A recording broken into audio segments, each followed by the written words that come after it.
Mana bu gazalımız Mulus Hamyap'tan hazır Türkiye'de yaşayan dostumuz şairimiz Ceyhun Hamyap'ın yazan şiiri eşittin şair oluşuna vakıfta.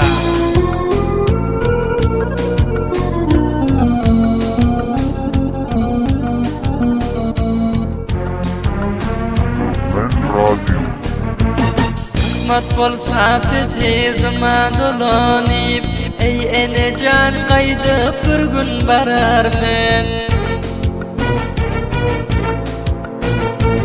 Ayrılığa halem bilmen öğrenip ey enecan kaydıp bir gün barar men. Ayrılığa halem bilmen öğrenip ey enecan kaydıp bir gün barar men.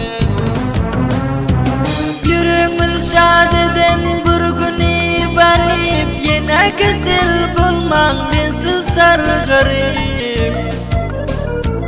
Oğlum misafir deyip görmen kaygırip ey enecan kaydıp bir gün barar men.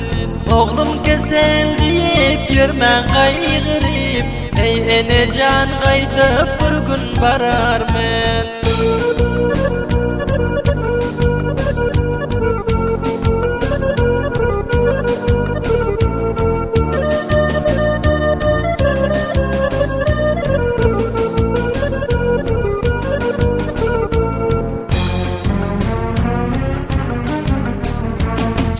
Geceler oturuyan sizi yad edip bilmerin men görde kalbim şad edip. Ene ağlap engrep yürmen dad edip ey enecan kaydıp bir gün barar men.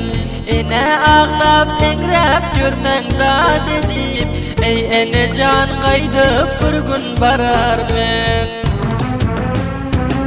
Yada salsam durar göz yaşım akıp örtünüp koyarmen bağrımı yakıp.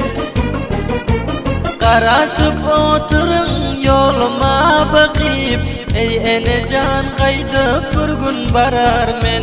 Karaşıp oturun yoluma bakıp ey enecan kaydıp bir gün barar men.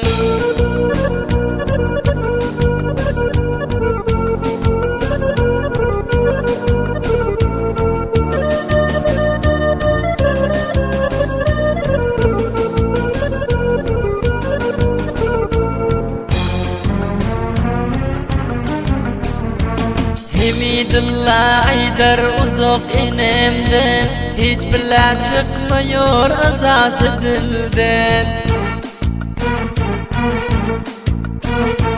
Ceyhun Hamyap yer yine 10 yıldan ey enecan karaş kaydıp barar men. Ceyhun Hamyap yer yine 10 yıldan ey enecan karaş kaydıp barar men.